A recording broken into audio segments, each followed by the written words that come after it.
Another update, sobrang nakakakilig. Dito po ay sa post ng Vayo kung saan ay ito na nga ang sinasabi nila na flower binigyan ni Vice Chairman si Secretary Kim.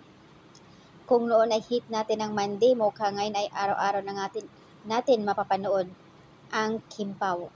Walang sawang suporta sa kanila, sobrang ang lakas talaga nila ng chemistry.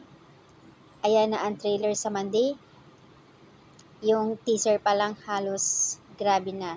So paano mag-move on dito? Na yung lahat ng laway ni Kim ay napunta na doon kay Vice Chairman. OMG, ang galing. Expression ni Opaw. Pwedeng mag-workshop mga opa. Kaya naman pala ngayon ay romcom, save the best for the best talaga. Super kilig, malapit na talaga. Oh, excited na kami. My heart is full, Kim Pao. Bakit kasi ang lakas nyo? Ang lakas nyo sa masa, grabe.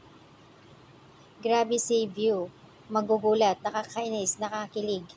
Dahil sa Kim Pao, extended ang Valentine's Day at Chinita Princess Paolo Abilino, bagay na bagay kayo.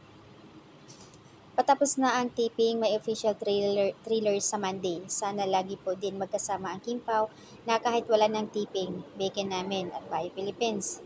At Dreamski PH, more project for Kim Pao. Sana hindi niyo po sila mapapaghiwalay. Alam niyo naman po na halos araw-araw nagtitrending ang lakas nila talaga. Mahal namin kayo, Kim Pao. Looking forward for the teaser at sa lahat po ng mga sa boses ng ABS-CBN. Sana po pagbigyan niyo kami lahat na tuloy-tuloy ang project ng Kim Pao. Mahal na mahal po namin sila. And sa katunayan po, dumadami po yung mga Kim Pao fans ngayon. Ang lakas nila talaga. Kumusta naman ang natalsikan ng laway? I'm sure tuwang-tuwa si Vice Chairman. No offense ha, pero di hamak na mas maganda talaga ang flowers na tanggap ni Kim noong Valentine's. So, ayan po yung update guys. Nahimatay na ako sa kilig ayon sa comment dito.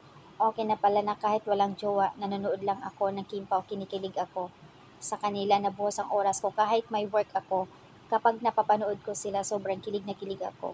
Yung kung minsan tumatawa ako mag-isa dahil kinikilig ako sa kanila, lalo na dito na super funny ang kanilang scene dito sa What's Wrong with Secretary Kim.